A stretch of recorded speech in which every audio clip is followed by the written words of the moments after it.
Good evening. Welcome to the Chandler Public Housing Authority Commission meeting of Monday, September 10th. Ask the clerk to please call the roll. Chairman Tripp-Trainey. Here. Lopez. Here. Commissioner Dearman. Here. Commissioner McClymans. Here. Commissioner Rowe. Here. Commissioner Wong. Yeah. Commissioner Hartke. Here. Commissioner Stewart. Here. We have a quorum. Thank you. First item for Public Housing Authority Commission is unscheduled public appearances. Any unscheduled public appearances for the Public Housing Commission? Seeing none, Commission, you do have a couple items, 3 items on the agenda. What's your pleasure? Yes, Commissioner Chairman. Lopez. Sorry. Yes, I move for the approval of the Public Housing Authority Commission for Monday, September 10th, 2018. Second. We have a motion by Commissioner Lopez, a second by Commissioner Rowe. Will the clerk please poll the commission? Commissioner Dearman. Yes. Commissioner Lopez. Yes. Commissioner McClymans. Yes. Commissioner Rowe. Yes. Commissioner Wong. Yes. Commissioner Hartke. Yes. Commissioner Stewart. Yes. Chairman Tripp-Trainey. Yes, Motion carries unanimously. thank you. Vanessa, again, thank you for being here this evening. With that, Housing Commission is adjourned.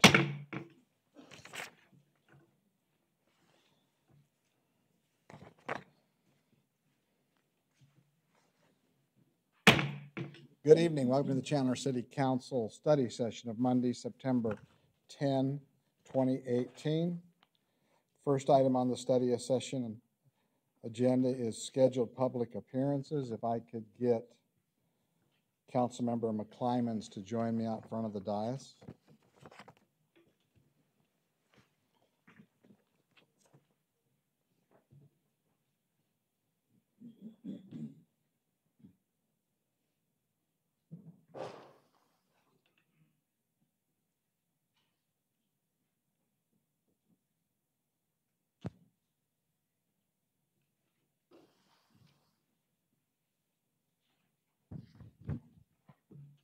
Okay. First item is Service Recognition Awards. We have 4 employees receiving recognition tonight representing Community Services Department, Development Services, the Police Department, and Public Works and Utilities. I'd like to ask City Manager Marcia Reed to begin the presentation. Thank you, Mayor. I would ask Brenda Brown, our Community Services Director, to come forward and make her presentation.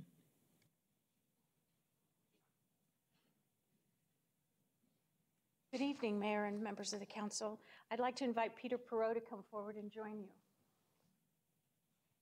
Peter Perot has served the Chandler community as the Downtown Library's Circulation Supervisor for 25 years. During his tenure, the library has adopted many new technologies and service philosophies. For example, the library's telephone call center, which Peter helped to implement and oversees on a daily basis, ensures that all customer questions are answered quickly and accurately. As chair of the library supervisors group, he oversees upgrades to the library's operating system and provides training to staff on any technology changes that impact library circulation operations. I believe that Peter would agree that his most important legacy is the development of his team. More people than I can count have started their library careers under Peter's guidance and have gone on to become respected and valued leaders across our profession. Peter's 25-year investment in Chandler Public Library has positively shaped both our public services and staff culture, and we're happy to celebrate his commitment and success tonight. Congratulations, Peter.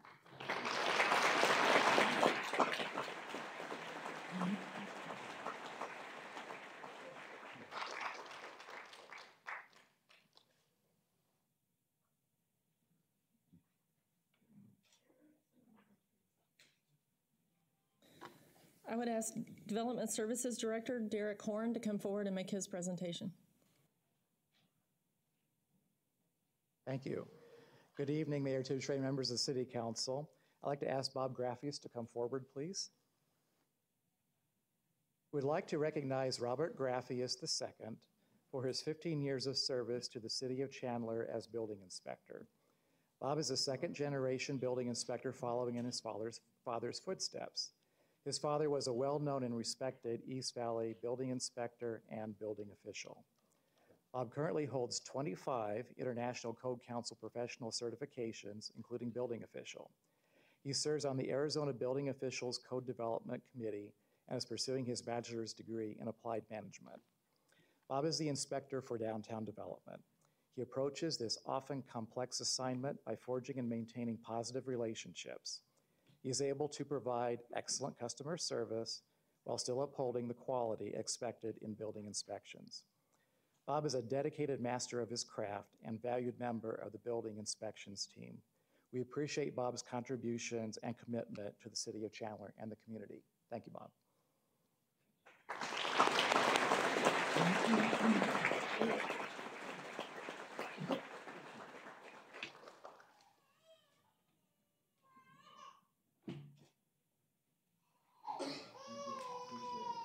I'd ask Police Chief Sean Duggan to come forward and make his presentation.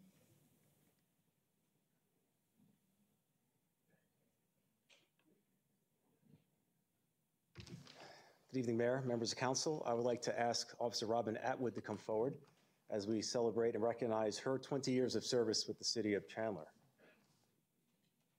Robin joined the department back in 1998, and initially worked patrol, where she sharpened her skills and developed a reputation as being a dedicated and talented officer before transitioning to the community resources section as a DARE instructor. She served in community resources for 10 years, where she educated and helped shape the lives of thousands of Chandler youth. In addition to her primary assignments, Robin has been recognized for her performance as a Youth and Citizens Academy instructor, a SWAT crisis negotiator, as well as a formal youth mentor. And for the past few years, Robin has served as the Desert Breeze Precinct Crime Prevention Officer, a position that she has elevated to new heights. And over the last 2 years, Robin took on the role of team captain for Chandler PD's American Cancer Society's Relay for Life Team Foot Pursuit. She and her team accomplished their goal to be the #1 fundraising team in Arizona when Team Foot Pursuit raised over $20,000 for the 2018 event. And even more remarkable, she enabled our fire chief to fulfill his childhood dream of wearing a police uniform as he proudly walked around the track. Robin, thank you for your 20 years of dedicated service and for making dreams come true.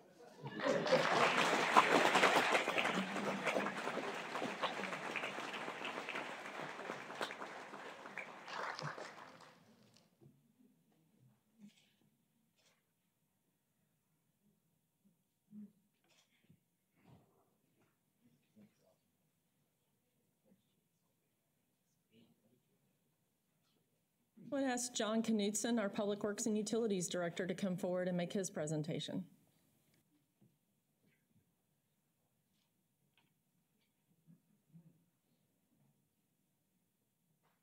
Good evening, Mayor and Council. I'd like to ask Paula Brown to come down for her 20-year service recognition. Paula joined the City of Chandler in September 1998 as a temporary executive management assistant to the city manager. 4 months later, she started her permanent position with the Public Works Department, where she is responsible for contract administration for the citywide capital improvements program. Her work involves providing daily assistance to project managers with the preparation of scoping documents, professional services contracts, and construction bid documents. She also serves as the CIP Group's liaison with the city clerk, the city attorney, and risk management divisions related to our contracts. During her 20 years, she has participated in several internal projects, including admin regulation revisions, APWA and ADOT accreditations, and most recently, she helped to create a new selection process for engineering consultants within the department. And somehow, she also found the energy to represent the city with the American Public Works Board of Directors and many other outside organizations during her time here. Thank you, Paula, for your 20 years of service to the city.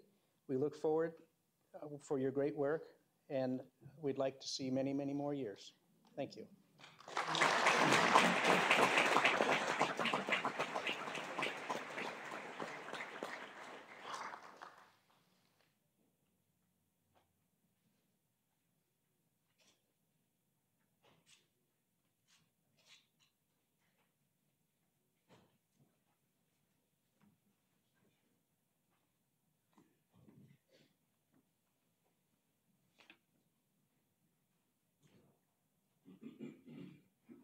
Okay, next scheduled public appearance is 2018 Employee of the Year Awards.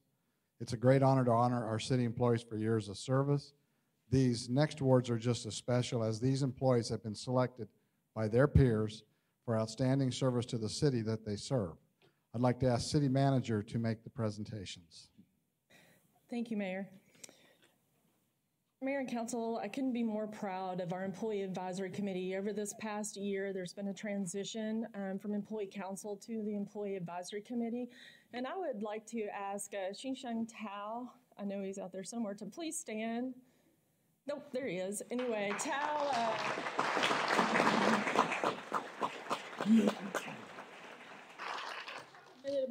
he is the current president of that group and has just done a phenomenal job in this transition period. And then also, for any other Employee Advisory Committee representatives we have here, would you please stand if we have any others? No? Oh, there she is.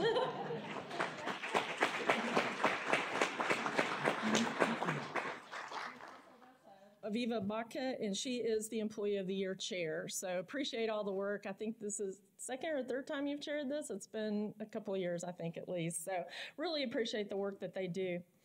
Mayor, it gives me great pleasure to announce the 2018 Employees of the Year. These employees have been nominated by their peers for their outstanding work and commitment to their jobs and their fellow coworkers.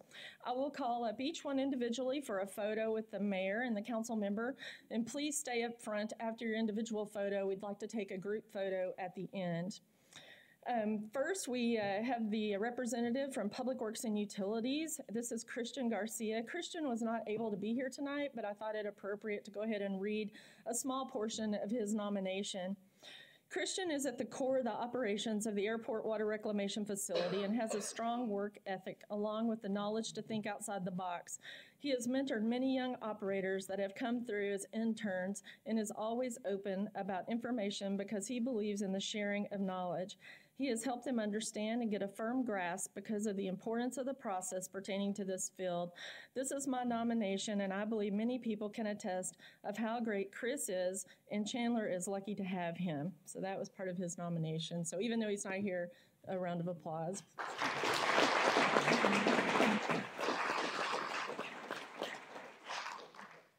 This year we had a couple of ties among a couple of departments. So the first of which that we actually had a tie vote was in administrative services. The first person being representing administrative services for Employee of the Year is Beth Chapelski. I would ask Beth to come forward, and I'll read part of her nomination. Oh, there she is. Beth is always looking for new ways of helping employees improve, both personally and professionally. She seeks out the best presenters for employee development classes and is often asked to present at different departmental meetings. She listens to employee requests and takes them to heart when creating the organizational development opportunities and schedule. Beth is a fantastic teammate and co-worker, always positive, energetic, and thoughtful. She truly represents the best of the best. Congratulations, Beth, on Employee of the Year.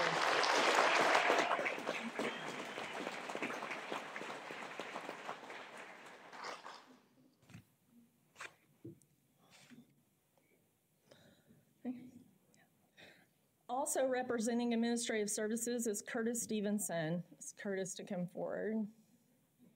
There he is. Part of his nomination reads, I nominate Curtis Stevenson in the Information Technology Division for Employee of the Year because of his commitment to other city employees. On numerous occasions, I have relied on Curtis for software troubleshooting and new software deployments. He always takes personal responsibility to ensure issues are resolved and new deployments are fully functional. Curtis is a great team player and a valued member of the IT team. He has made my job easier for sure. Congratulations, Curtis, on Employee of the Year.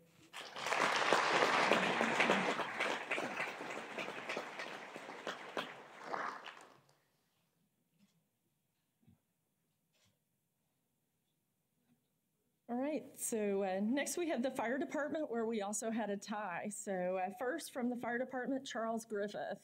Charles could come forward.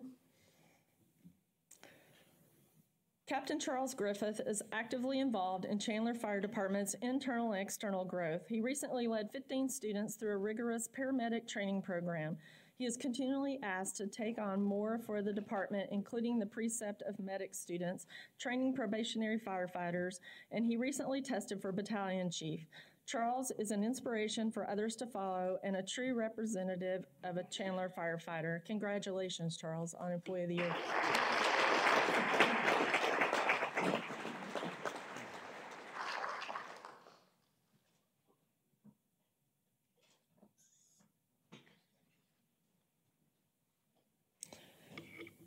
Also from Fire, Ralph Barr. Ralph? Ralph is also a captain, a paramedic, and technical rescue technician, and over the years has continued his education specifically on the extrication aspect of our service delivery. He has attended and taught many classes in our department, the region, and in the state.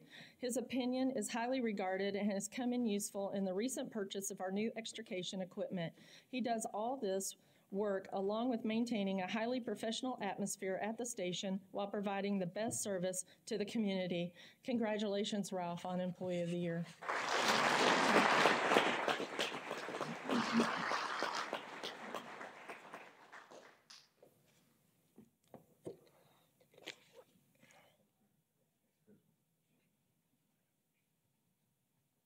All right, from Police Department, Chad Ecalano.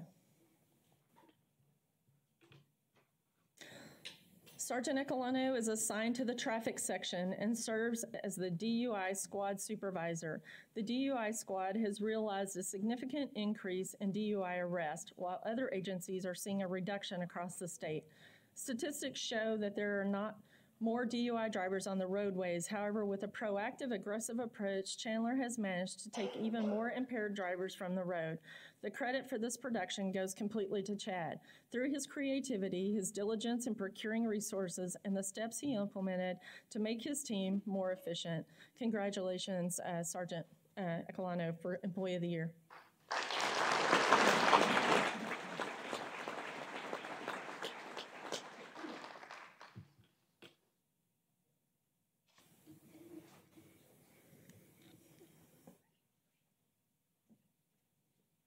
All right, from Community Services is Tiffany Ignore.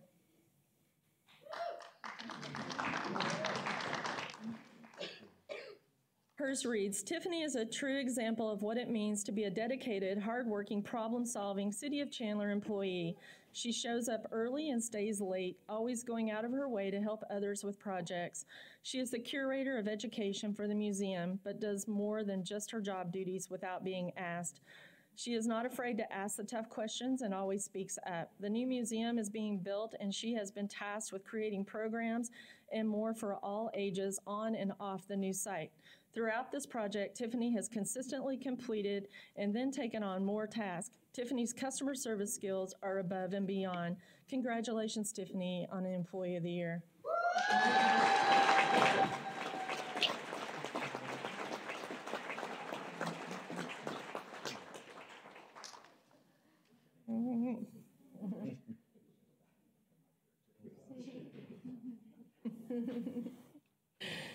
With Neighborhood Resources, we have Holly McGoy. Holly could come forward. She is. Holly can think on her feet, adapt quickly to shifting priorities, and she does whatever it takes regardless of role or position to get things done. She has a positive attitude and is a self-motivator. Holly is the type of person that everyone looks up to and respects, and she gives excellent advice to her peers. Holly comes into work with a smile and brings cheer to the office. She can transform a plain vanilla group into a team with flair and flavor. Holly steps up to ask questions or raise important issues when others hesitate. Congratulations, Holly, on Employee of the Year.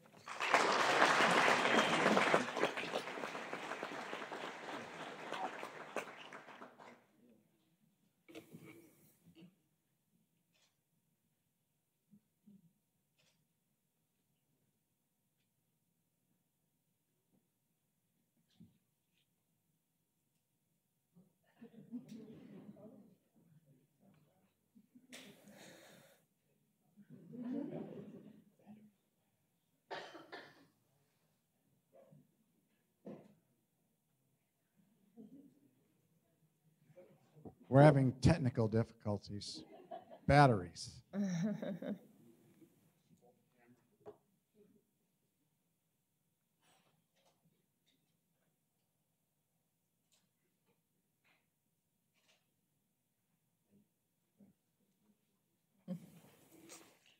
From Development Services with Jason Tiller. Jason could come forward. Part of his nomination reads, Jason started his career at the City of Chandler as a planning intern while attending ASU. Following graduation, Jason was employed full-time as a planning research assistant in October of 2003 and then promoted to GIS Technician 2 in June of 2007. Updates and citywide mapping are invaluable. Jason always takes a work challenge head-on and with a can-do attitude. Jason's eye for detail, time management skills, and positive attitude make him a great asset to the Development Services Department and the City of Chandler. Congratulations, Jason, on Employee of the Year.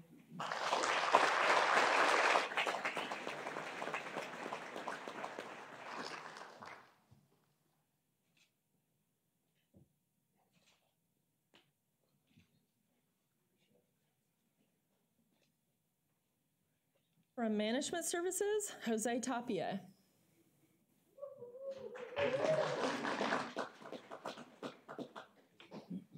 Jose truly enjoys working for the City of Chandler, and it shows through his enthusiastic attitude. Since he has been with the city, he has made so many positive changes in the daily operations of Central Supply. Jose asked for input to improve the services provided through the warehouse, and I personally witnessed the implementation of those suggestions. His passion to create an effective service to the city has created revenue and has minimized obsolete and inactive inventory. Congratulations, Jose, on Employee of the Year.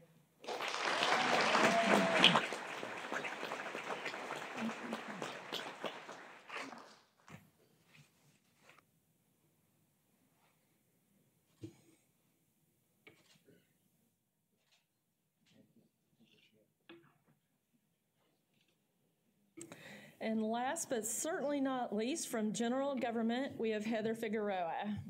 So bring your diploma out, Heather.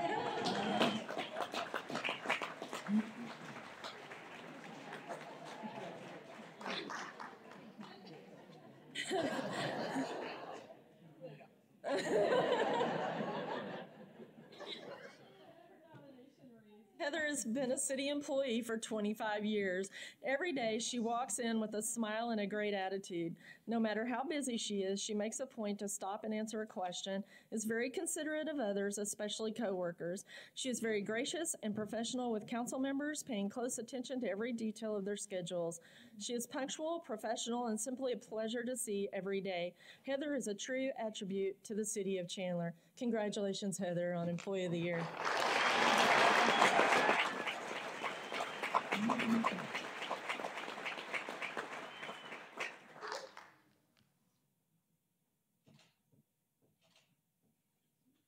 At this time, I think we're ready for the group photo.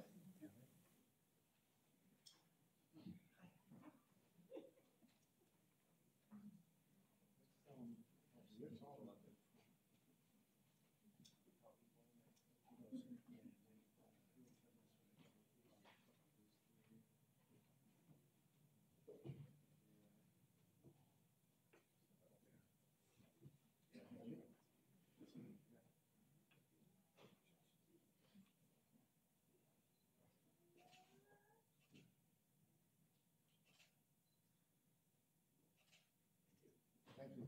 Appreciate it.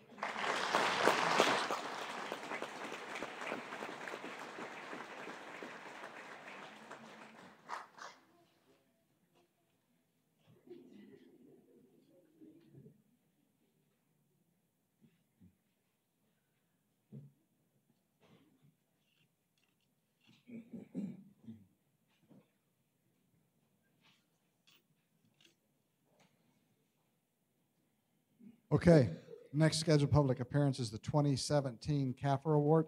This is the 36th consecutive year the city has earned this award. At this time, I'd like to ask Management Services Director Dawn Lang to make the presentation. Thank you, Mayor and City Council. I would like to ask our wonderful accounting team to come forward and accept this award tonight and be recognized.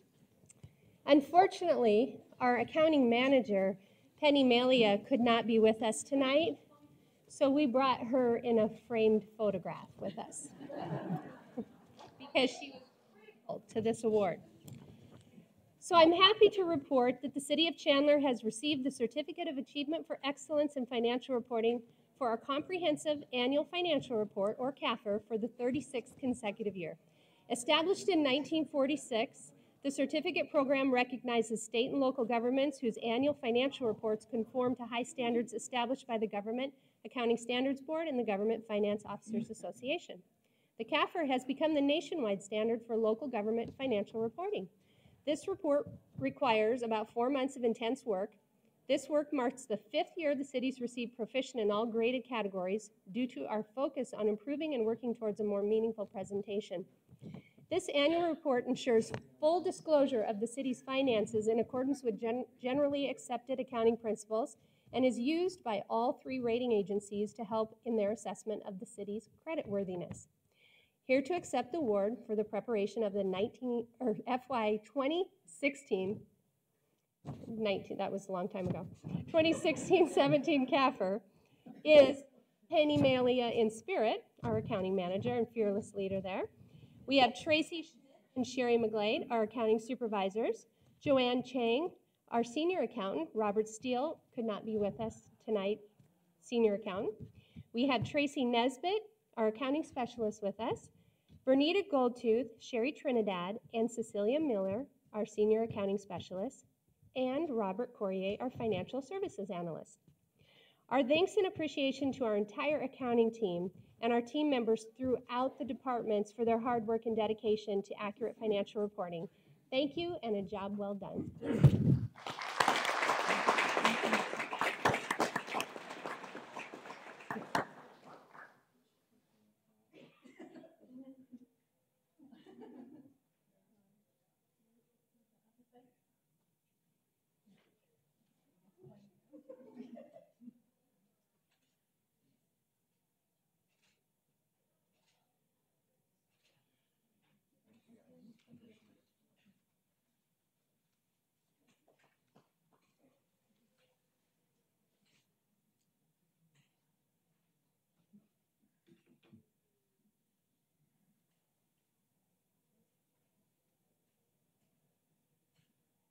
Okay, next scheduled public appearance is Recognition, Communication and Public Affairs Video Awards. I'd like to ask Communication and Public Affairs Director Matt Burdick to make the presentation.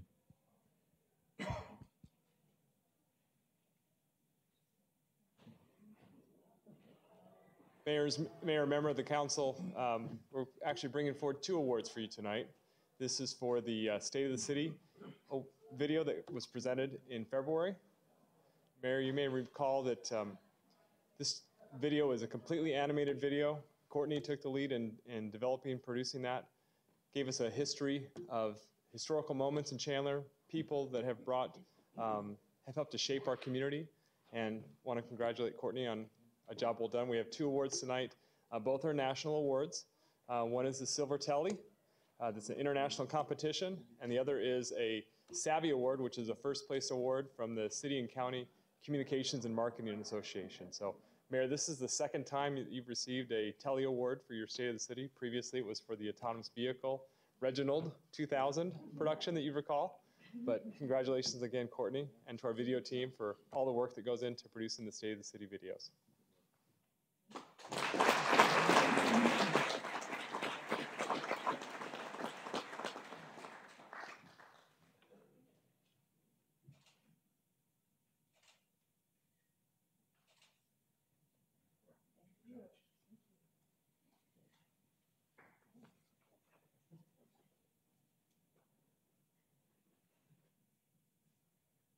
Okay, next scheduled public appearance is Recognition.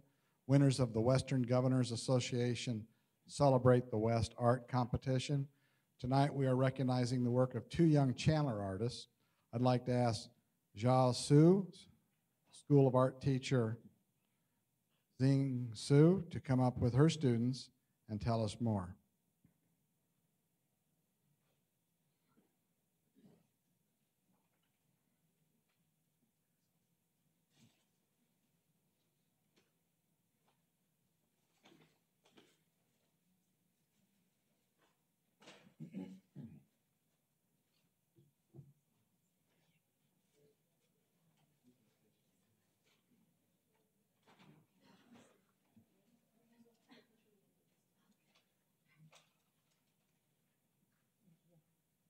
good evening, everyone. My name is Jiying Su. I'm a Xiaosuk School art teacher. This is my students, Karina Young and Jasmine Su. And Karina Young winning the last year's this painting, and what's the name of your painting? Pride and Sorrow, and she got the congressional art competition first. And her painting and hang on the Washington, D.C. for a year. And she also won the Celebrating of West and the first. And State Capitol Museum going to display her painting for 3 months. Is that right? Yeah. And then she won this year's state level for VFW art competition. It's a Western foreign art competition. And also Jasmine Sun, she got a national 6th place for VFW competition. Since 1979, and this is the first time Arizona got into the national top 8. Congratulations. Yeah, very proud of you.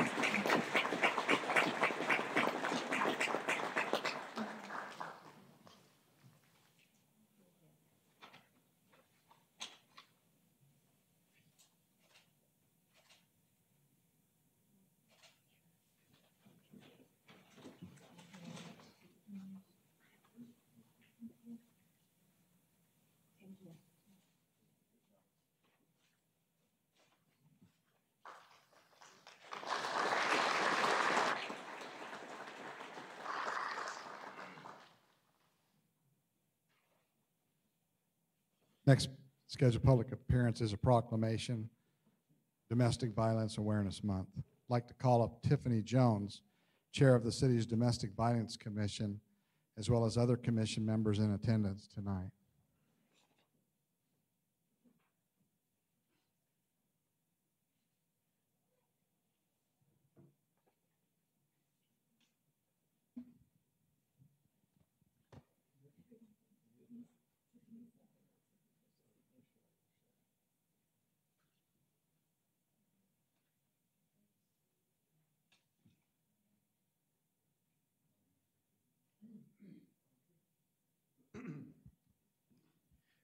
Speak up to prevent domestic violence, whereas, on average, nearly 20 people per minute are physically abused by intimate partner nationwide. And whereas in Arizona, every 5 minutes, a law enforcement officer responds to a domestic violence call. And whereas the city of Chandler strives to create a safe community for all to live free from abuse. And whereas the City of Chandler Domestic Violence Commission is committed to preventing domestic violence by endorsing prevention awareness campaigns, educating the community, and advocating for victims' rights. Now, therefore, what says your name? Sir.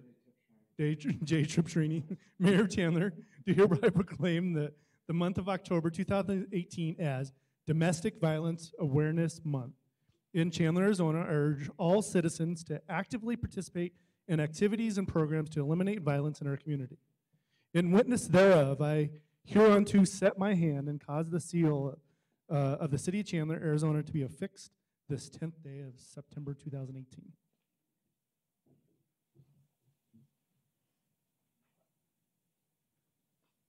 Tiffany could not be with us this evening, so I'm going to ask Susan Stevens-Clark to say a few words. Thank you. Thank you so much, Mayor, City Council members, and general public. We'd like to invite each and every one of you to join us on September 19th, Wednesday, from 9 a.m. until 11 at the Chandler Community Center for our annual Domestic Violence Awareness Breakfast. Please join us. Thank you. Now I can ask you all to stay up here for the next proclamation. Okay. She sounds like she's in charge, so you all go, she stay.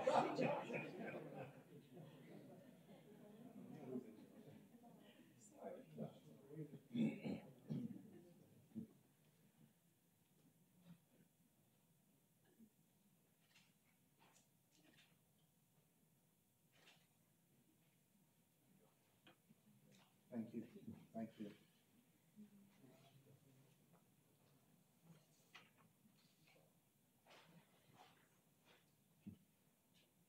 Next scheduled public appearance is another proclamation, A Week Without Violence. I'll read the proclamation and then ask Susan Stevens Clark to say a few words.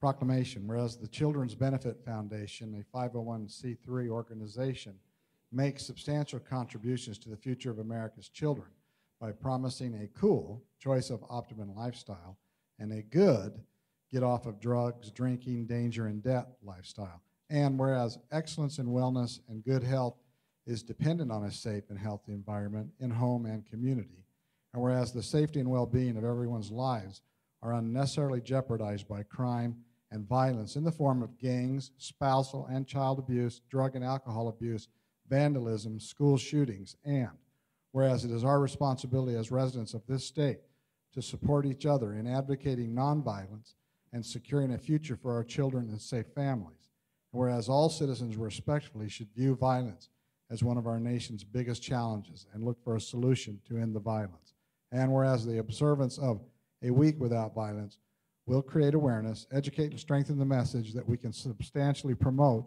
all of our state and nation to join us in our campaign advocating nonviolence and making a solemn commitment to end the violence, promote peace, making our community a safer place to live. Now, therefore, I, Jay Tiptree, Mayor of the City of Chandler, Arizona, do hereby proclaim October 6th through 13, 2018, as a week without violence. Thank you so much. I'm sorry, I wear a couple different hats, and so I'm here again.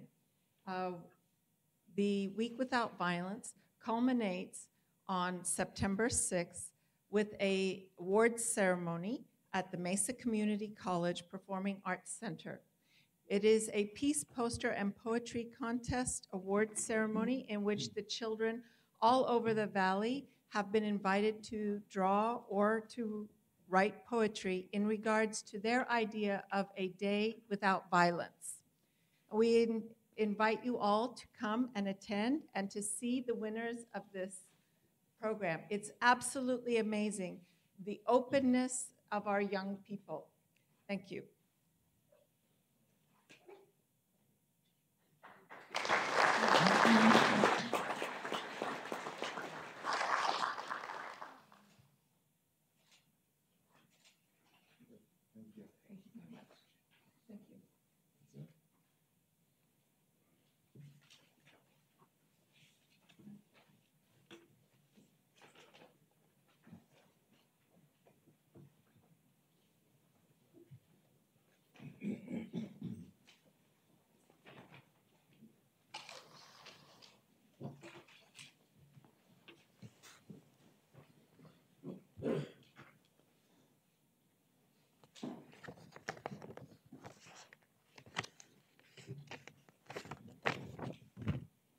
The next scheduled public appearance this evening is Jeanette McDonald, Trey Vecino, and Festiva Court Concerns. Jeanette.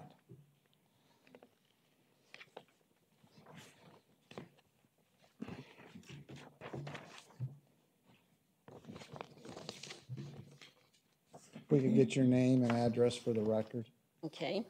My name's Jeanette McDaniel, and the property I own in Chandler is 388 East Orchid Lane.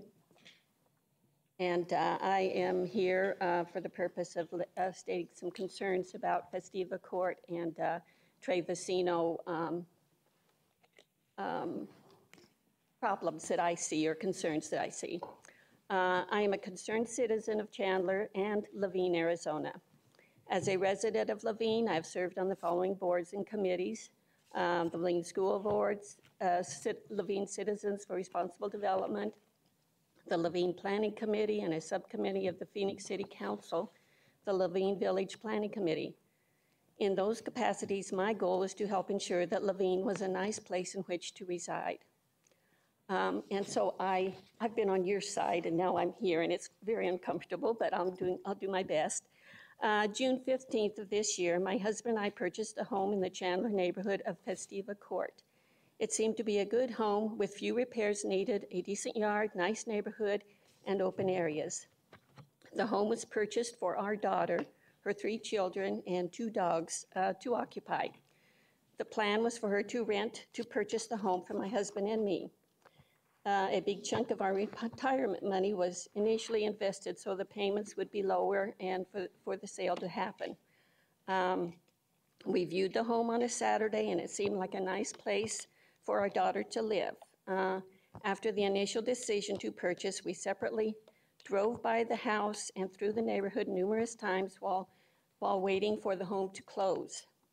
We saw no serious concerns. Then, after the sale closed and we owned the home, we discovered the following: boom, cling, clang, screech, thump, thud, beep, beep, beep, welding sounds, paint and chemical smells, and more continuous booms, clings, clangs, screeches, thumps, thuds, beep, beep, beeps, welding sounds, paint and chemical smells, etc. And this occurs not just 8 or 10 hours a day, but day and night, during the weekdays, Saturdays, possibly Sundays, with no time and day restrictions. And I understand this is not the first time this has been brought. I don't know if it's been brought before the city council, but I know it has been a concern of people in my neighborhood. However, Bell Steel Incorporated is the noisy neighbor that was not mentioned in the CCRs or the HOA information, and there was nothing stated in the seller's disclosure statement alerting me to any concerns, even though they clearly existed. To review the situation, it appears that TW Steel Corporation owned the property from 1985 through 2014.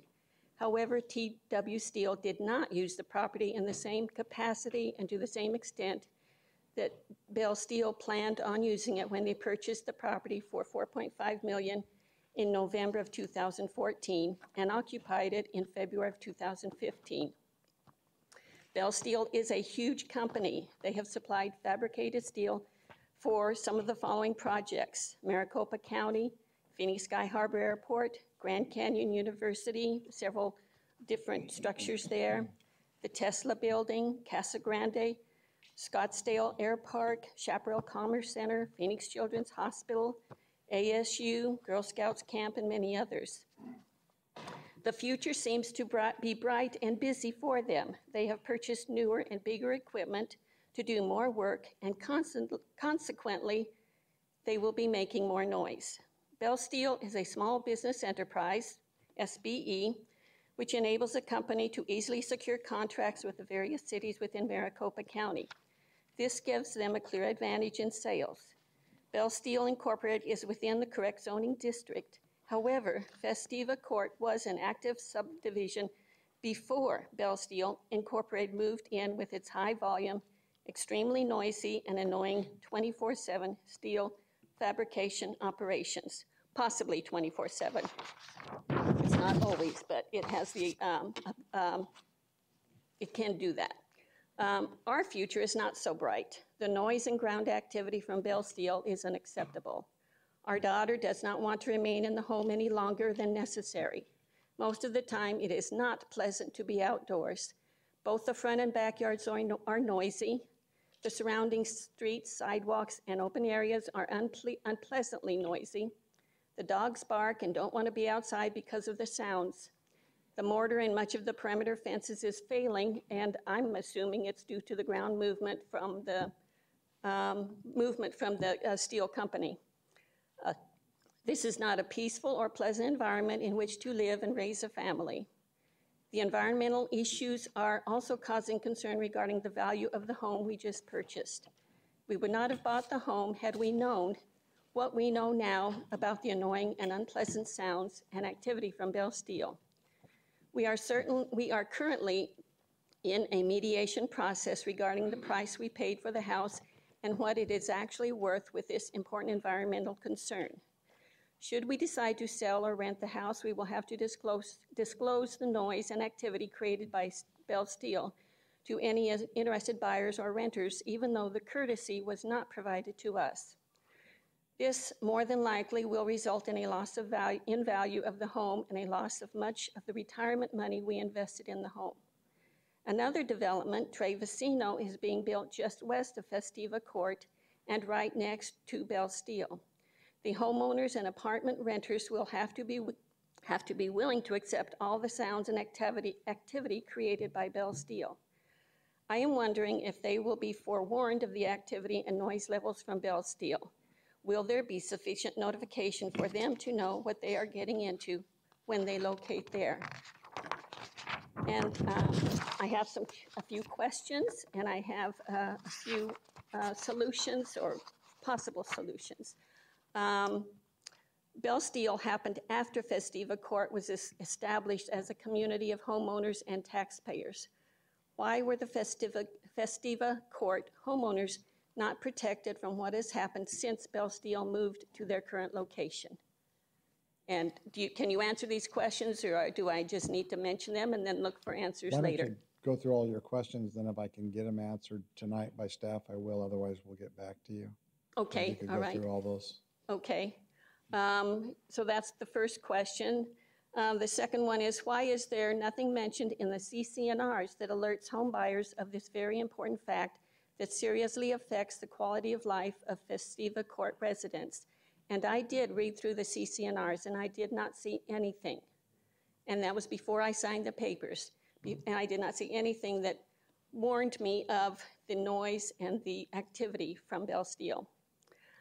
Is there any provision in the CCNRs to alert homeowners or renters that will be residing in Tre Vicino? I don't know if there's that option for them to know.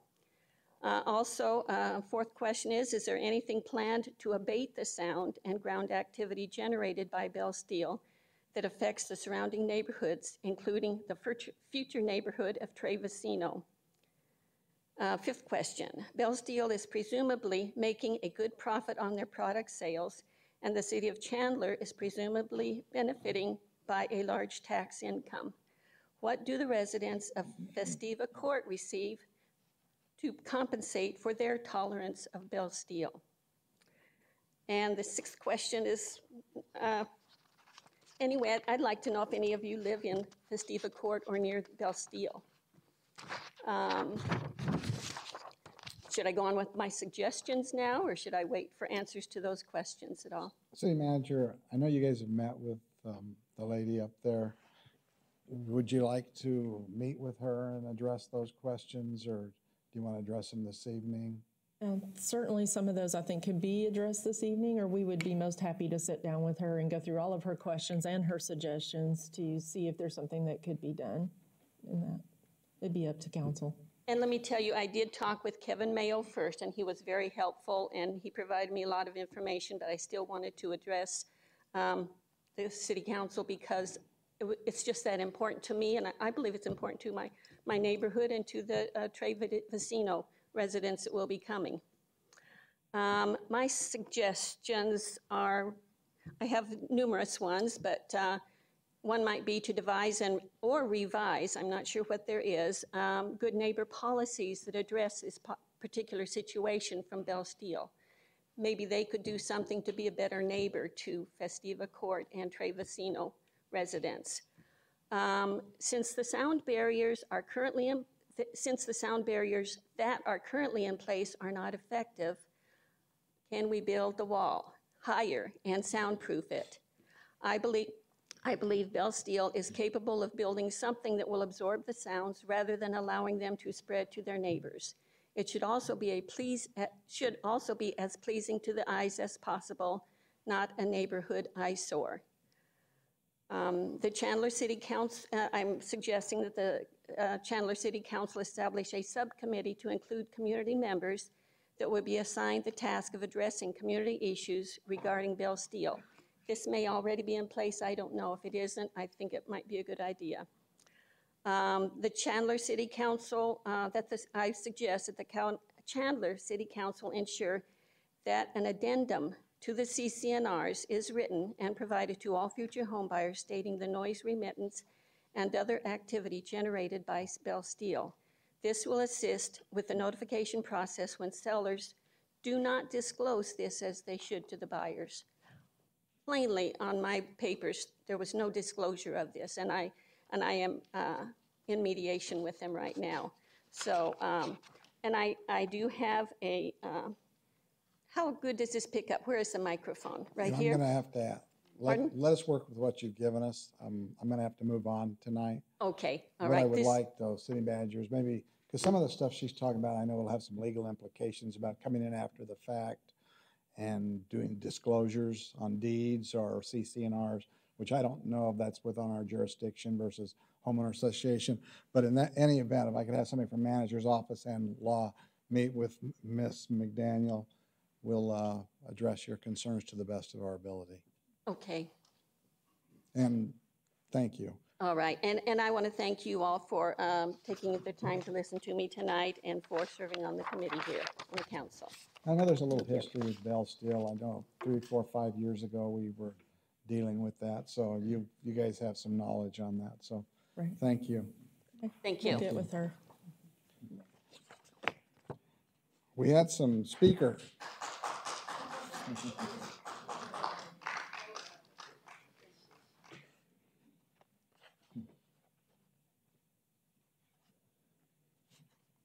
We had some speaker cards for the study session. We will take those feedback on Thursday when we're doing the action agenda for both on the blue agenda for item 4, Chandler Air Park Plan, and also item 15, development plan at the Chandler Airport Commerce Park. So Susan Ellsworth and David Sperling, you can address the council on each one of those issues on Thursday evening. Council, did you have any other items on the study session you wanted to address this evening? Mayor. Councilmember Stewart. Thank you. City manager and I, Marcia, was made aware by Ms. Ellsworth about some misinformation on item 15.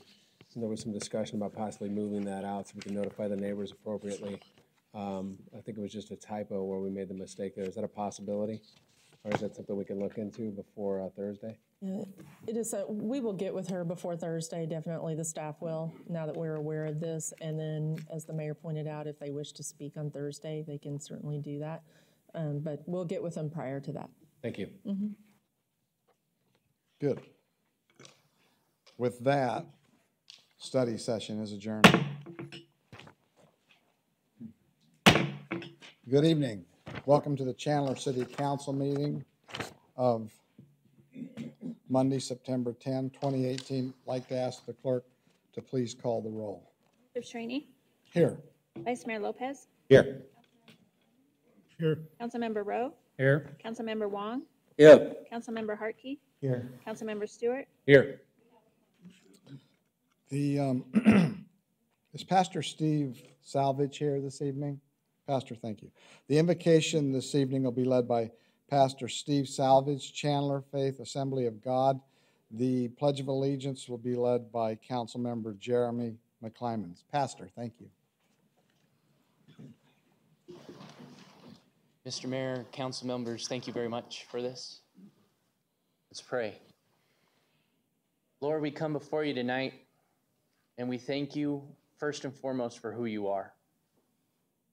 You're the God that created everything, including us. So, Lord, we thank you for that. Lord, it also says in your word that if any of us are lacking any type of wisdom, that we should ask and you would give it freely. So, Lord, before this council and the general audience behind us, God, with everything that has to be done tonight, we ask for wisdom. And we seek your counsel above all else.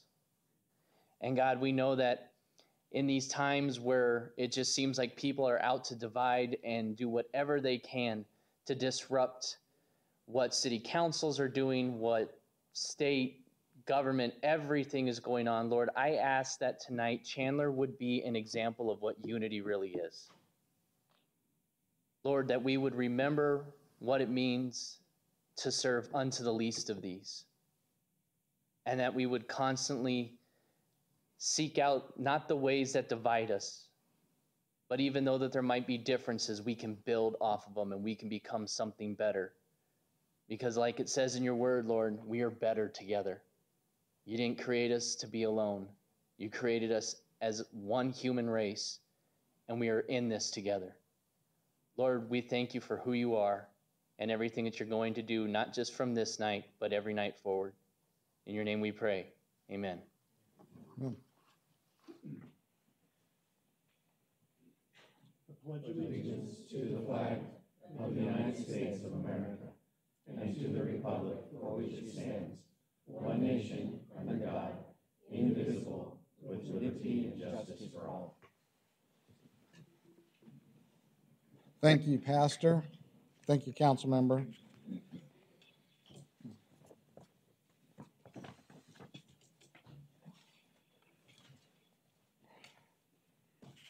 Council, the first item on the agenda this evening is the consent agenda.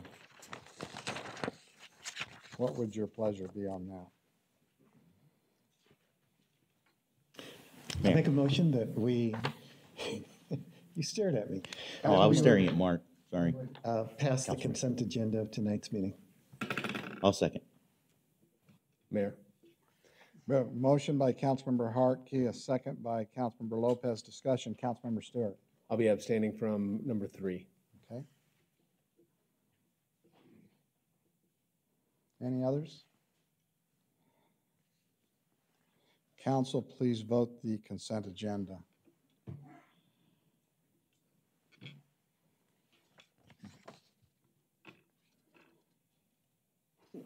The consent agenda passes unanimously with the exception of item 3, which passes 6-0. Councilmember Stewart declaring a conflict of interest. Thank you. Next item is the action agenda. Item 7, introduction of ordinance number 4838, amending code of the city of Chandler. Staff. Thank you, Mayor. As Deborah Stapleton makes her way up, as your city manager, I'd like to make a statement about what's before you tonight, if that's okay. So if you'll bear with me a second. Mayor, council members of the audience, and for those watching beyond this room, over the past week, there has been a lot of information and an equal amount of misinformation on social media about the intent of the proposed meet and confer ordinance in Chandler. This proposed ordinance was intended for a process change whereby the process would be simplified for all involved. The culture of this organization has always been driven by the support of mayor and council, past city managers and current, the executive team, and by all of our employees. The mayor and council, both past and present, have been extremely supportive of our employees and truly understand that the employees are our most valuable asset. That said, tonight we are asking the City Council to consider an amendment to the ordinance which, if approved, would align all non-sworn City of Chandler employees into one general employee group. If approved, this group would be represented by the city manager as it relates to discussions with the City Council about compensation, benefits, and work conditions. Last year, the Labor and Trade Group was abandoned by its previous representative, and I have represented them in the interim. The agreement with the organization that represents administrative, technical, and clerical employees expires on June 30th of 2019. The City Council has established a culture that values and invests in our employees. The Employee Development Academy offers courses year-round, and our mentoring program pairs up employees twice a year to learn and grow professionally. Targeted leadership programs prepare people for success in roles as frontline supervisors, managers, and directors. Tuition reimbursement is available for eligible higher education programs as well. Our benefit programs, many of which are on the Thursday Council agenda, are comprehensive and care for the medical, dental, vision, behavioral health, and wellness of the employees and their families. Insurance and retirement programs also provide financial contribution and protects our employees and their families. The city contributes toward employees' deferred compensation and retirement health savings plans as well. As part of the annual budget process, the City Council has approved funding for performance, merit, and cost of living adjustments. The result of these collective efforts is that Team Chandler experiences a very low level of turnover. This stability and culture of excellence attracts and retains the talent that serves our community. Each month, the City Council helps us celebrate the many years of devoted service and accomplishments of our employees, including tonight's Employee of the Year Awards. Our employees employees are happy, prepared, and developing professionally to serve our community with excellence.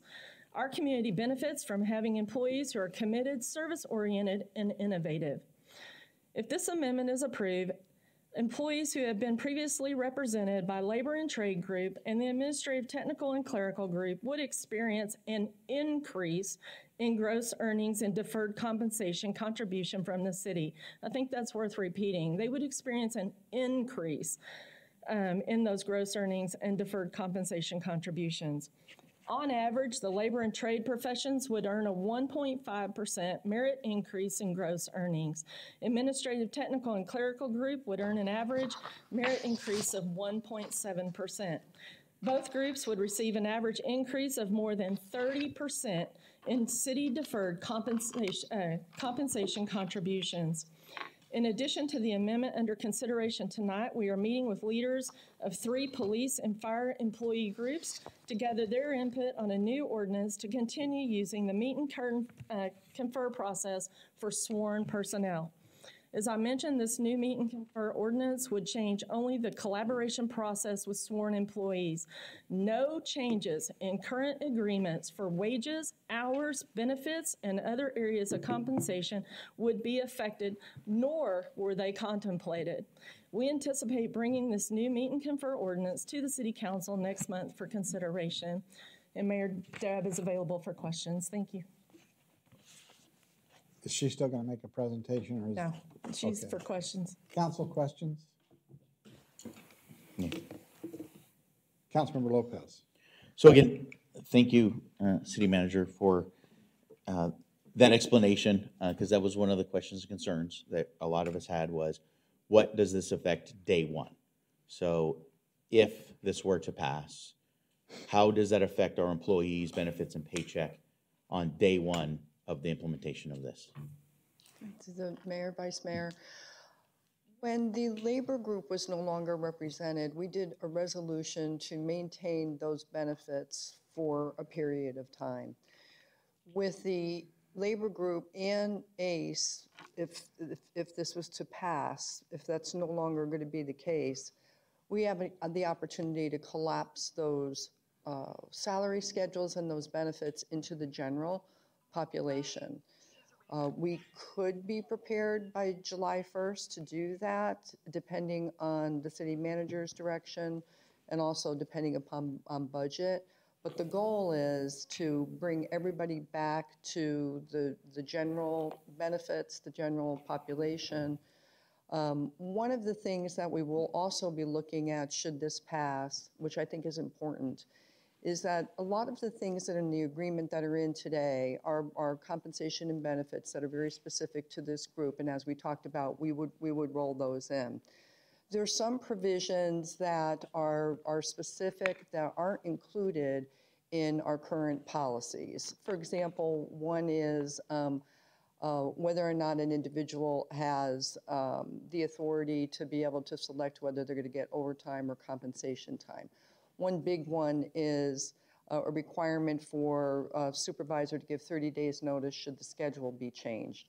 What we would do is we would look at some of those provisions that are currently in the ACE agreement and look to see if it makes sense to incorporate them somewhere else, like in the personnel rules. Also, some of their provisions are already in the general orders of the police department, which also govern the police department employees. So those would be already taken care of, but it would be our goal to try to make this transition as seamless as possible. Thank you, Deb. So, Vice Mayor.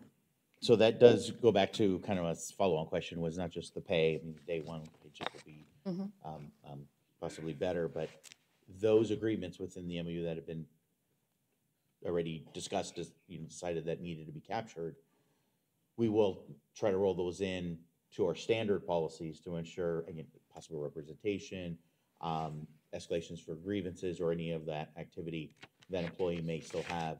That is still going to be possible going forward. Yes, we currently have a grievance process that's available to all employees regardless of whether or not they're represented by another group. Those stand today. So those would still be intact. The other thing to keep in mind is that the Employee Council's role with their new role as the Employee Advisory Committee has been expanded. That's another opportunity to be able to have employees come in and have a voice about things. Whereas before, the Employee Council was only representing the 100 or so general employees that were not covered under ACE. Now they're representing basically the entire city in terms of employee engagement, but also in terms of bringing forward concerns or questions and or ideas for programs for employees for consideration. So there's another avenue for our employees to use through that expanded role of the Employee Advisory Committee. Thank you.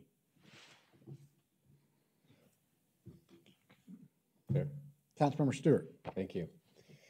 Will we be hearing from anybody representing the organizations this evening?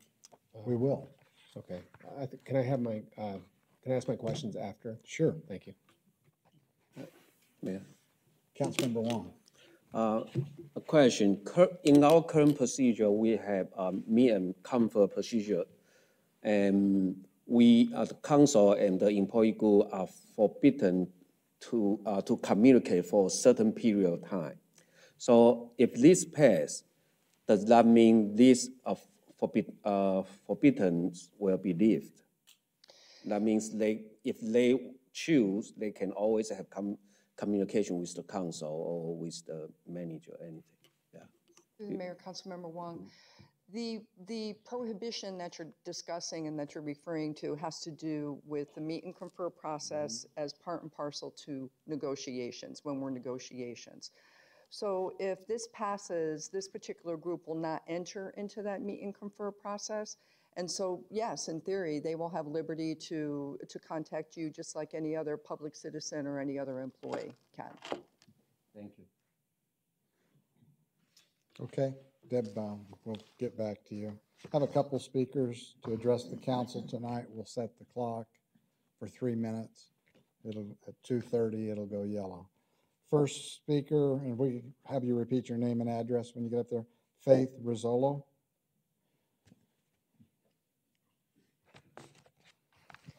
Good evening, Mayor and City Council members. My name is Faith Rizzolo. I live at 3403 North Cortez Court in Chandler, and I've resided there for 38 years. I'm a native of Arizona, and I've stood in front of some of you before. I am here tonight to express my disappointment, my dismay, and my concern about the movement you seem to be making in changing the ordinance that granted meet and confer for city employees. As at least 2 of you know, I once worked with the city employees here, and it disturbs me greatly that my city, and I consider it my city, when my parents moved here from New York City, back in the 40s, they came first to Chandler and then located to Phoenix. When I moved to the East Valley, this was my city of choice for some very predetermined reasons. But my city in 2018 seems to be regressing in that it is allowing itself to be persuaded that eliminating employee voice through the meet and confer process is somehow a good idea. When I heard the city manager say that she would represent the employees, literally every hair on my arm stood up. The city manager does not represent the employees' concerns or needs or desires. The MOUs that have been here for a very long time in this city work because employees have had involvement in their process and procedures that have been agreed to and that sometimes struggled over, but they have been agreed to. Allowing one segment of your city employee workforce to be cut out of meet and confer seems to me to be a position of marginalizing employees as well as somewhat discriminatory because they're not FD and they're not PD, and that's nothing bad about that those two employee groups either. To prohibit this one group from engaging and participating in meet and confer is unfair and unseemly, especially since we're barely out of the primary season, where some of you have been elected to new offices, some of you are leaving this council, that if a decision like this was to be made, it should be made with the consent of those who are assuming those roles come January, I would urge you to table the discussion around this meet and confer process around the ACE employees. I would also say that it is an unseemly gesture to be making at this point in time in a city that lots of people are coming to, because we're not a regressive city. We're a progressive city in all the right ways, in that we care for our families, and those families include our city workers. Thank you. Thank you, Faith.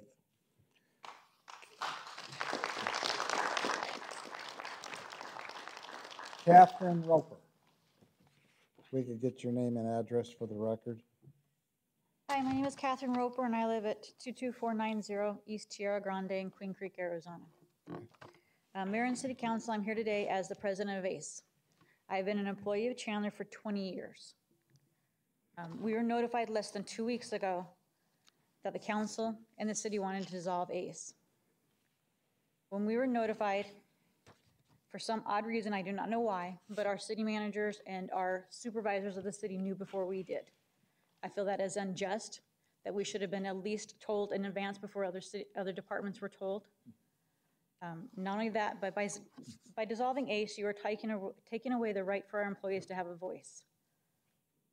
As you know, in 2004, the citizens of Chandler is elected by majority vote to have an orderly process to allow myself and my employee group the opportunity to communicate with our city manager and our city through the meet and confer process. We went through this meet and confer process to do a harmonious relationship between the government and the city and its employees. The meet and confer process is a formal discussion between the city manager and the representative of the employee group. Our meet and confer process parties are sacred right to elections. As U.S. citizens, we form groups and we elect persons from one of those groups to speak on behalf of the group. ACE is no different. Although the citizens of Chandler voted to have our employee group as a bargaining group, the council has taken away our ability to meet and confer with the city and ignoring and dismaying our Constitution's vote. We are respectfully requesting that you uphold the voters' wishes and you continue to allow ACE to have a harmonious relationship with the city through the meet and confer process. Like I said, last week a meeting was held with the city manager and public safety, and it was decided along with council to push the issue to public safety back till October. The issue was not discussed with ACE whatsoever. We are still on the board, and to me, you are dividing your city by doing that. We ask that you please allow ACE to keep their voice by taking, we ask that you, if you so choose because you want to conform to one group, then allow labor and trades, because as council you can do that, labor and trades and ACE to form as one group.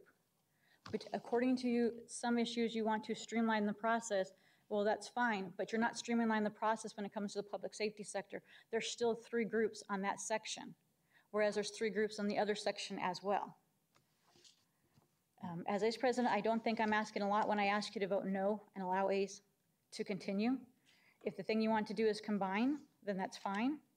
I do ask you, the MOU, and I'm sorry, 3 minutes is not enough time to talk about this, but the MOU has so many different things that we have negotiated with and we have talked with that quite possibly can go away. And yes, the general orders in the PD do stand, but the general orders in the PD can be changed just by a written pen. It does not have to go in front of vote. Somebody can change the way it is. So although there are rights in there for our employees of the police department, that doesn't mean they're going to stay there when this is done. Like I said, by dissolving ACE, you are changing the city charter, and you're really doing the citizens of Chandler's something that they wanted the Chandler's employees to have a voice, whether it was public safety or not. They chose to vote us in, and I'm asking you that you keep it in there. Thank you, Catherine. James Kime. Good evening, Mayor and Council. My name is James Kime. I reside at 4609 East Augusta Avenue here in Chandler. This ordinance change their charter is not about allowing all Chandler employees to have input to not only wages and benefits, but processes in the variety of work areas throughout our city. There are many areas in the city that have different dynamics, different hours, not only public safety, but also within our water plants and our streets department. It's about being a team with our fellow management team and the various first responder support that we give our employees that provide to the first responders. Without an MOU under our meet and confer ordinance, our voices will not have resounding effect, but will fade into the background. Yes, Debbie is correct in saying we may have a voice, but there's nothing there. If they're changed, they can also be changed again. There's nothing there binding. That's what the meet and confer process is for. And that is why we have the MOU. It's an understanding between the two parties. With the new group, there will not be an MOU. We would like to be part of this new process that was presented 11 days ago and have the opportunity to work with management and make these changes that look good. At the moment, you know, I did not spend much time because in order to get there, I would like our voice to be heard with your vote. It's not about the numbers or dollars for us. It's about representing our employees when they need us. I ask you to please do what's right. Thank you. Thank you, James.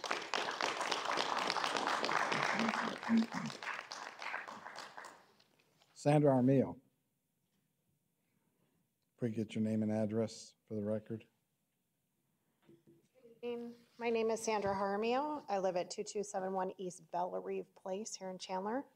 I've been a resident since 2014. In 2004, the citizens of Chandler approved an amendment to the city charter giving employees the right to be represented. The reasons given were to promote harmonious employer-employee conditions of employment and to resolve differences through the meet and confer process. Ordinance number 4838 will have the opposite effect. It seeks to sever the eligibility of non-sworn employees to have representation. This will erase 14 years of hard work, good faith bargaining, and positive labor management relations. I strongly believe employees should have a voice and a vote in the workplace, a voice regarding their pay, benefits, and working conditions, a vote in deciding who represents them. Employees want to have input on matters that affect their livelihood and their employment. Employees want to work with management on shared goals and mutual interest. The fairest way of ensuring employees' rights, the fairest way of ensuring employees have rights and that those rights are protected is to oppose ordinance number 4838. And thank you for your time and listening. Thank you, Sandra. Joe Pellegrin.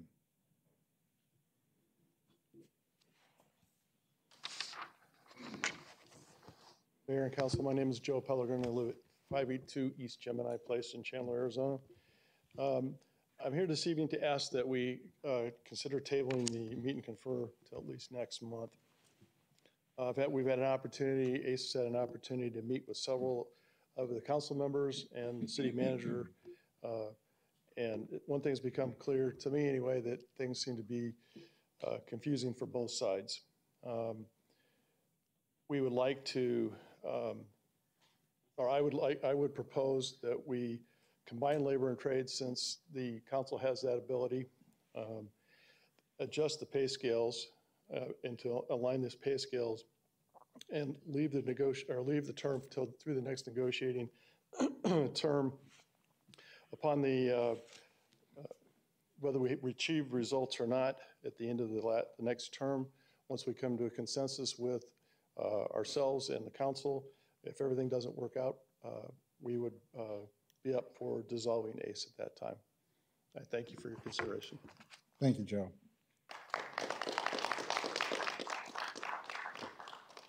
Councilmember Stewart. Yep. Thank you, Mayor.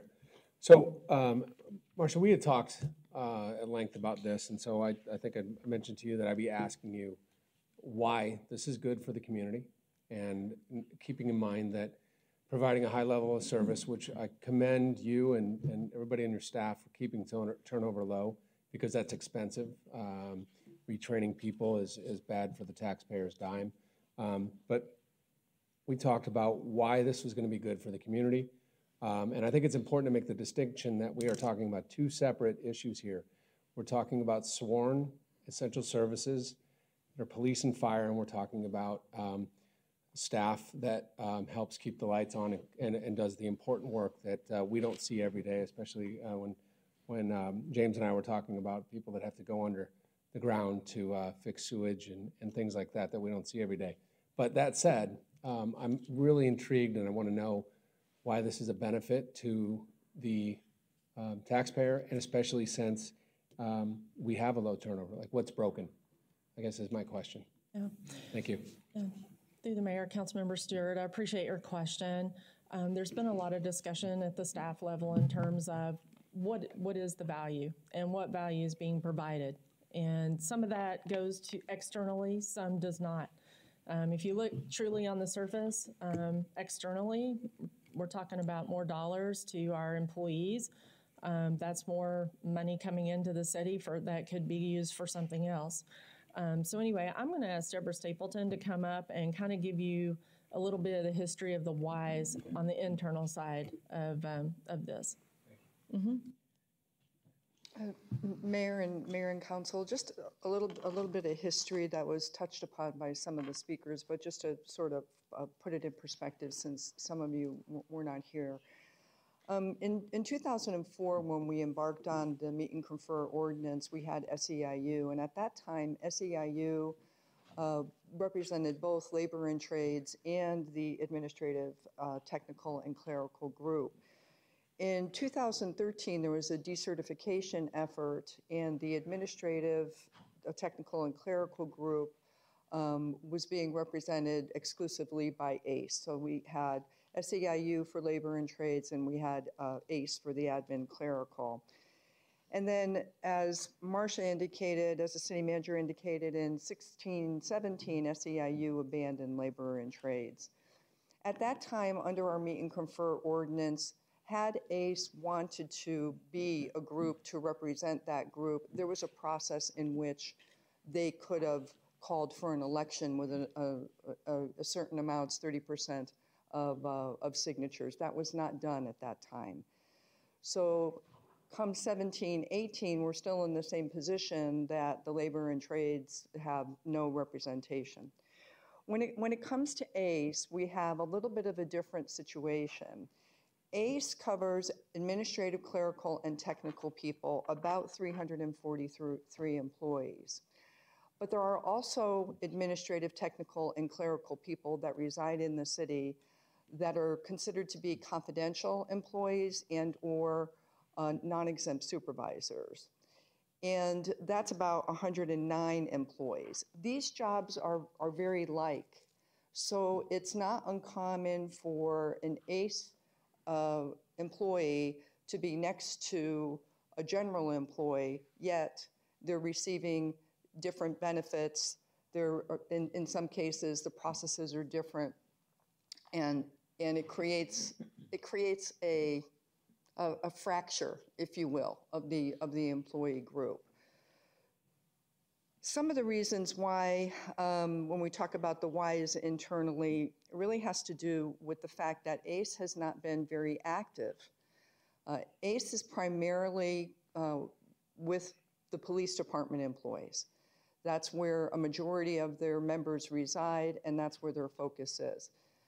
The other 200 some odd people that reside in various parts of the city, it's very rare that ACE gets involved in those situations. In human resources, we would know that.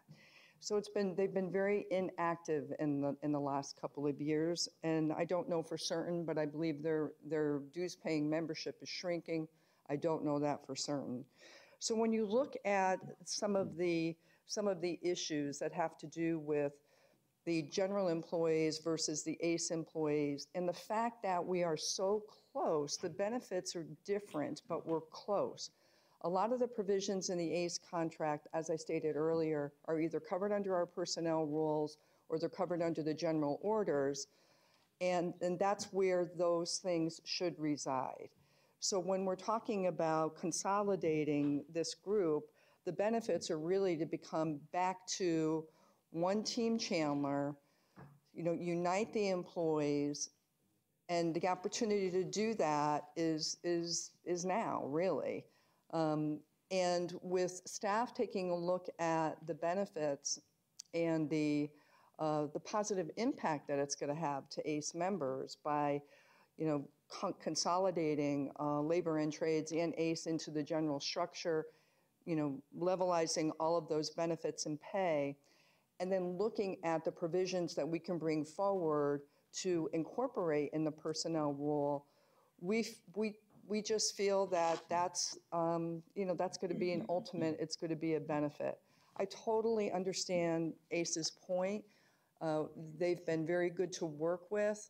I understand the concerns, perhaps, that they're not going to have a voice, but they don't exist. We have employee committees everywhere in this organization. We have an employee committee to give input on healthcare.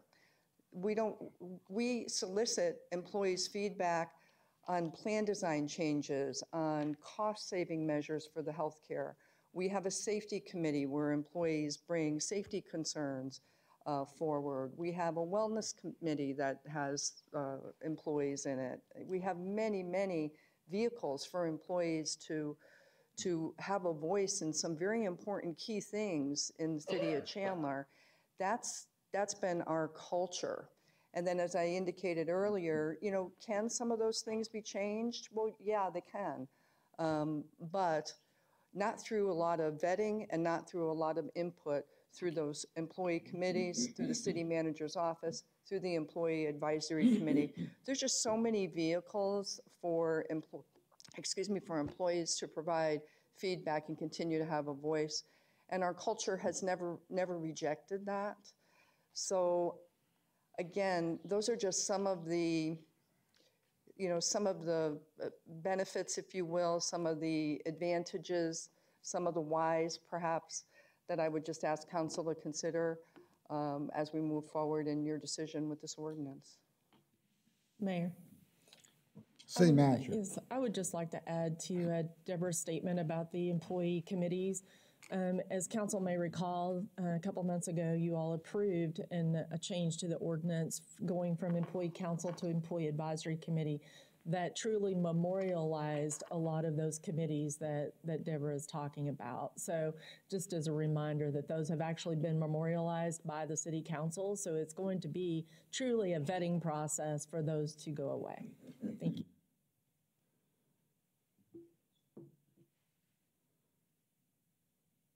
Council, further questions or feedback?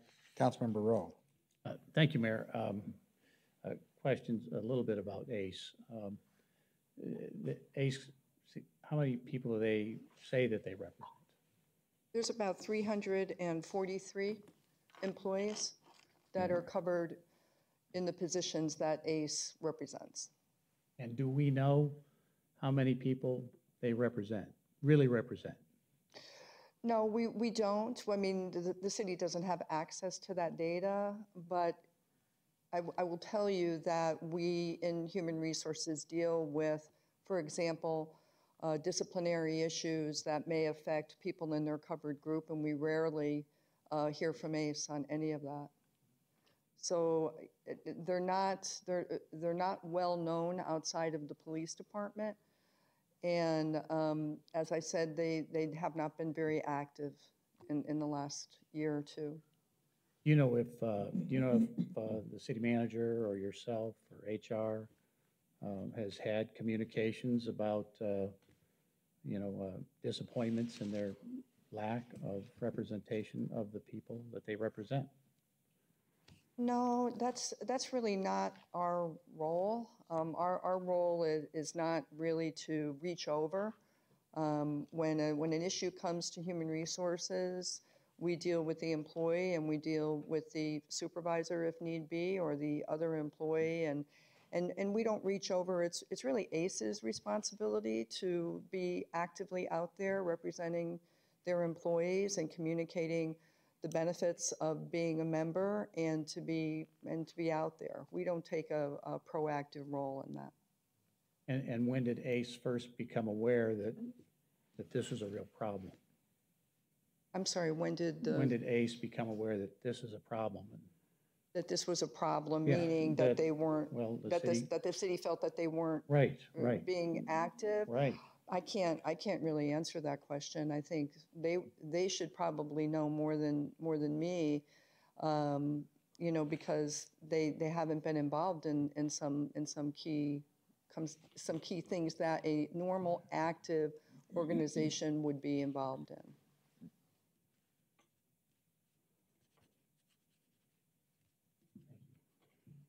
Mayor. Councilmember Stewart. How many members are in, I don't know, I got like 10 different groups running through my head. How many, just as general public, we have ACE, how many people are in there? The people that are covering in ACE is about 343. Okay, and then how many people are in the defunct, the other group, the SEIU? The labor and trades? Yeah. About 300. And when were they notified all this was happening? Like before Labor Day, right? ACE was notified last week. Last week, and then, It was the same time that we met with the public safety folks to discuss the process changes in the ordinance. Yeah, and what's been the feedback from I mean, there's nobody's here did we let, John, do your people know that this is going on? Like, did you let them know? Joe, I'm sorry. James? Yeah, we tried to get out and let them know, absolutely. The labor and trades group, I tried to get out with them, with the holiday and all, and the short week. It was very hard to. I made some calls, so there are people aware. On contrary to what Ms. Stapleton said about being inactive, I've spent many hours meeting with people after hours. Okay. If I'd have known that's something they wanted to track, I'd been keeping track of that. But that's never been discussed. I do my duty to represent the employees when they come to me, and I'm not kidding when I say I spend many hours after hours with people, meeting them after work, whenever I can, whenever they call for they have issues. I've made the calls to HR department and talk and ask questions about these employees. Okay. Thanks, Deborah. Thank you, Mayor. Thank you.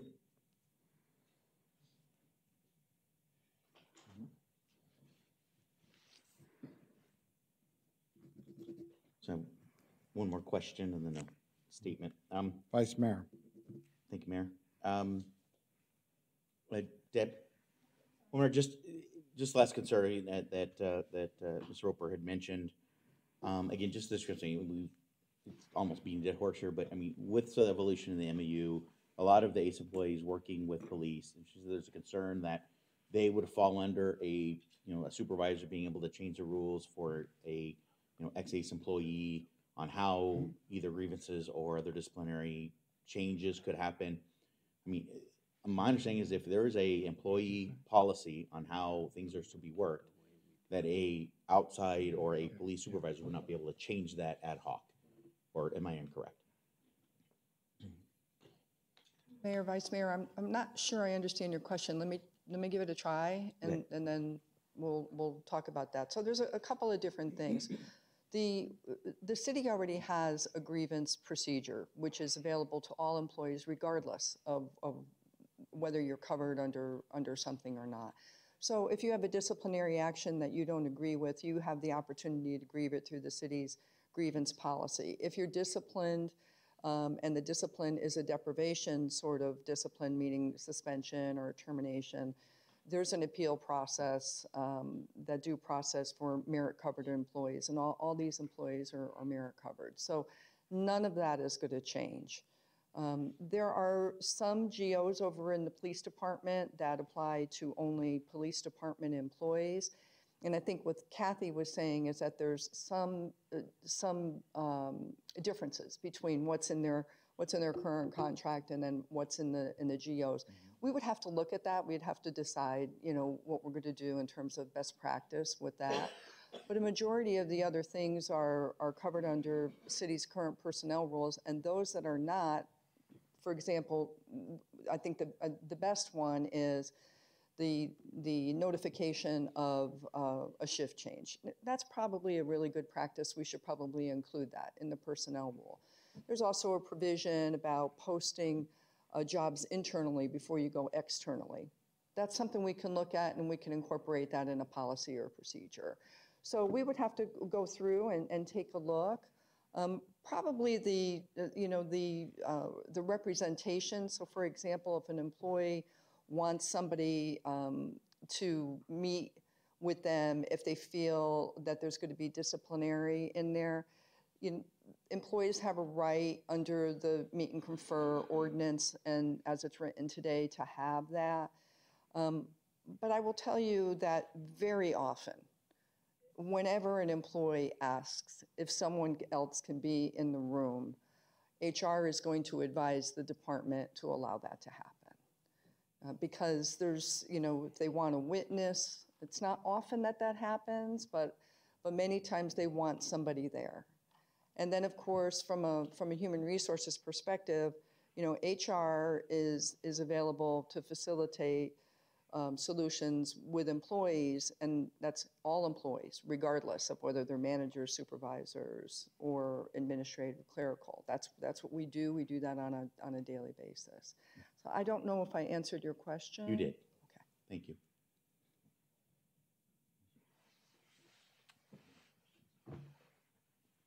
Vice Mayor. So I'd like to make a statement and then a motion.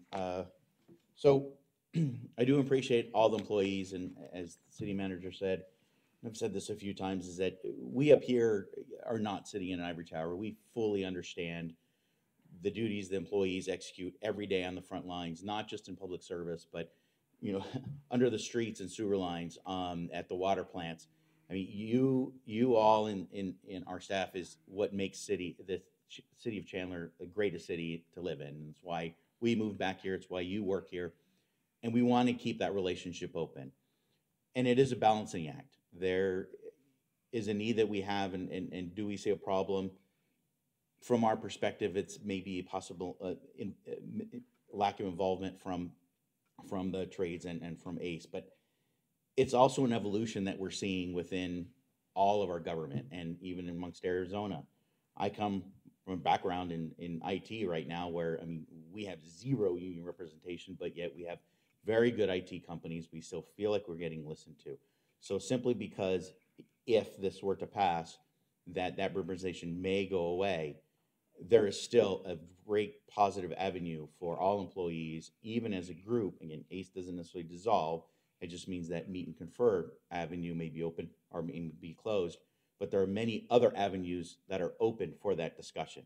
And I truly believe that those avenues will be allowed and, again, continue to be a positive output for the staff to come back for any address of grievances and or issues. So I want to make a motion. Can I say something too before the motion? Yes, you may. I'm the newest Chandler City Council member, and so I've had 2 months to get acclimated to the process of the associations, and I have no prior history of the associations, so I've literally had 2 months to do so. Now, I am new to council, but I'm not new to business, and I do know that one of the most important assets in any organization is your employees. And Chandler's a world-class city, regardless of association representation or not. I'm always going to fight for and support for a very competitive comp pay to attract the best. But I'm always going to do that in the most fiscally responsible way. When I look at this data, my decision ultimately is going to lean on the metrics and understanding what these associations are doing or not. And when I say metrics, deferred comp, salary, retention. How happy are the employees versus those that are not being represented by general comp? And so when I make this statement, is retention, recent retention, again, lower right now with general comp versus ACE and SEIU? Through the mayor, Councilmember McClymans, yes, we did go back 2 fiscal years and compare just the groups on voluntary separation. So take retirements out, but voluntary separation. In fiscal year 16-17, the ACE group experienced a 2.8% turnover rate. In generals, it was 1.4%, and in labor and trades, 1.6%. In fiscal year 17-18 that just closed, in the ACE group or clerical, it was 2.5%. In general, 0.7%, and labor and trades, 1.3%. All extremely low in terms of turnover. Again, the organization does not experience much voluntary separation. It is a great organization to work for. Hope that answers your question. Thank you.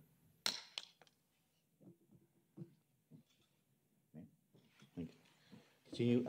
So I'd motion or move for the approval of the change in ordinance number 4838, amending the code of the City of Chandler, Chapter 2, Administration by amending Section 2-13.5, employee groups by redefining the employee groups eligible for representation, providing for the repeal of conflicting ordinance, and providing for severability.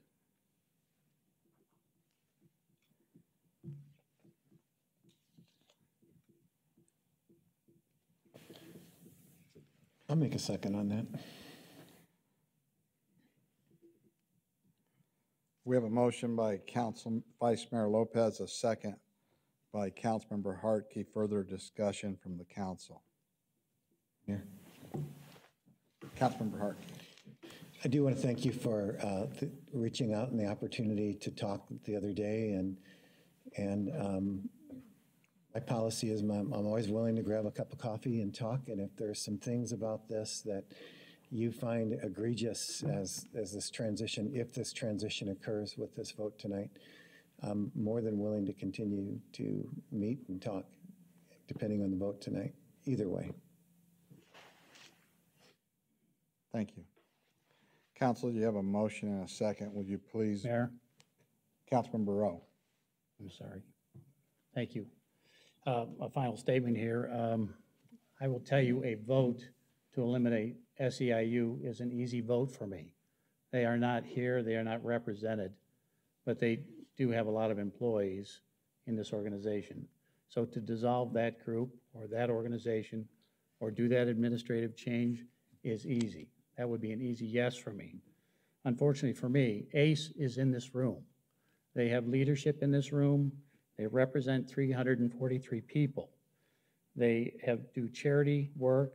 They attended leadership training with the police department this past week. And I believe that maybe they don't measure up. Maybe their 343 people don't think that they measure up.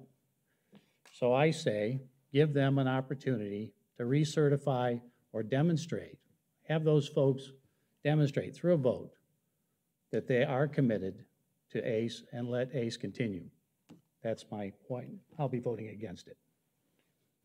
Thank you, Councilmember. Okay, Council, you have the motion and the second. Will the council please vote the motion?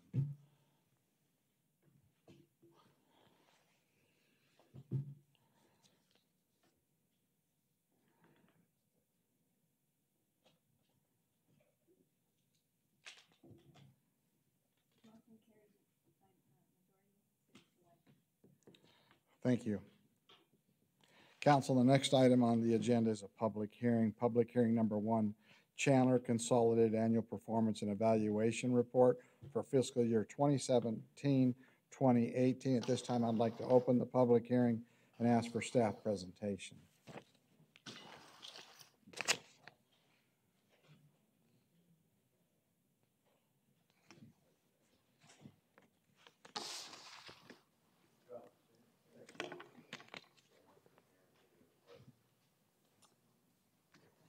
Good evening, Mayor Chipshrani, members of the council? Do you want me to wait? Give it.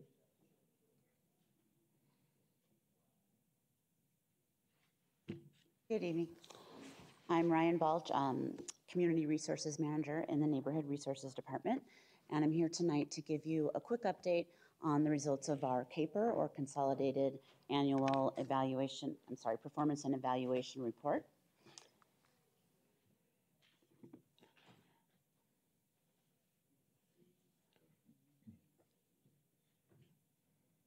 On.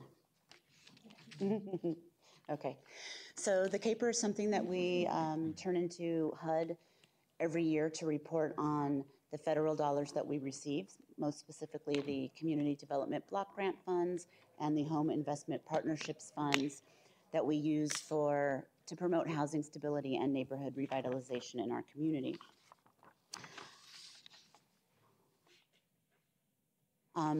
While it is a required report, it's also an awesome opportunity for us to share, to communicate to Chandler residents all of the services that are available to them, to demonstrate how we're able to use federal funds to leverage our local resources and expand our ability to provide human services to residents.